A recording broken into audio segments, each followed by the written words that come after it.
হৈছে আমি ইয়াক অকণমান নতুন ৰূপত লৈ আহিম সেই বিষয়ে আমাৰ পূৰ্ণাংগ বাজেটত আপোনালোকে শুনিবলৈ পাব।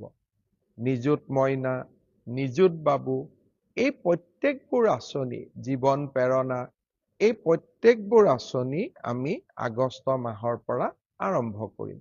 বহুতে মোৰ ফেচবুকত প্ৰশ্ন সোধে, মামা জীৱন প্ৰেৰণা কেতিয়া পাম, নিযুত মইনা কেতিয়া পাম? আমি গোটেইবোৰ আঁচনি আগষ্ট মাহৰ পৰা আপোনালোকক দিয়া ব্যৱস্থা কৰিম আৰু তাৰ পিছত সমগ্ৰ সময়ছোৱাত আপোনালোকে এই আঁচনি নিৰবিচ্ছিন্নভাৱে পাই থাকিব।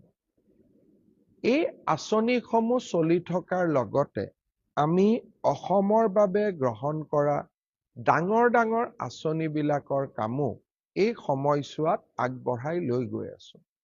গুৱাহাটী ৰিং ৰোডৰ নিৰ্মাণ কাৰ্য ইতিমধ্যে আৰম্ভ হ'ল। কাজিৰঙাৰ এলিভেটেড কৰিডৰৰ নিবিদা প্ৰক্ৰিয়া ইতিমধ্যে আৰম্ভ হ'ল।